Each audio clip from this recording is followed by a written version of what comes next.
Hello guys, ang video kong ito is magluluto po ako ng adobong paa ng manok, chicken bits. Ayan. So ngayon, kasi pinakuluan ko muna yung aking, nilagyan ko pala ito, ginigisa ko pala siya dito ng star margarine kasi wala po akong butter. Ayan, so nilagay ko na siya. Wow, talaga nanonood na yung kanyang aroma. Ayan. So, stay tuned. So, ayan po, nilagyan ko na siya. Nilagyan ko lang siya ng, minix ko lang siya ng chicken bits at saka yung thigh ng manok para maganda naman yung kanyang aura. Hindi lang yung puro paa o diba? Ganun lang. Tapos, lagyan ko na siya ng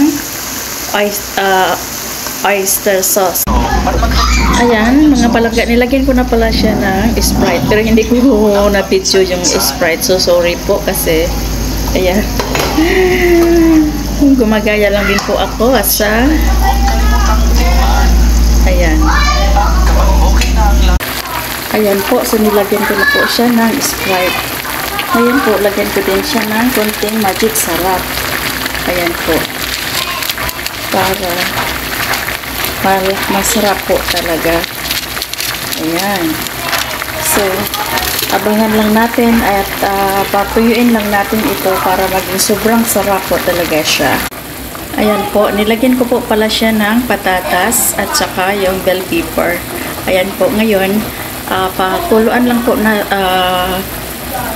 patuyuin lang po natin siya para sobrang sarap po talaga niya. So, nilagay ko na po lahat ang mga ingredients po dito. So, patuyuin ko na lang po at halo-haloin po natin. Ayan na mga palangga. Medyo maano na siya. Medyo tuyo na siya. So, ready to eat na po tayo ngayon. Ayan po. Kung gaano po kasarap ang luto ng inyong dungkay. Ayan po. Happy cooking po ang inyong dungkay ngayon. Tignan niyo po yan. Yung aking niluluto. Napakasarap po niyan. First time ko magluto ng chicken bits.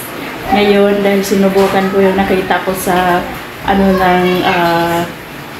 YouTube, nakita ko. So, yan po ang aking gagayahin sa pagluto ngayon. So, stay tuned dahil luto na po siya at ready to eat na po ako. So, ito na po yung aking ulam ngayon. So, mayroon po siyang maganda po yung paa ng manok kasi collagen din po yan. Ayan po, ayan. O diba, ang sarap. So ready na po ang inyong dungkay sa pagkain na ito. Kasi no rice yung inyong dungkay. So ito lang po ang ating kakainin ngayon. Ayan po. So samahan niyo po akong kumain at ako'y magmumukbang sa pagkain po na ito. Ayan po, ayan. So, tara, samahan niyo po ako. Kakain na po tayo.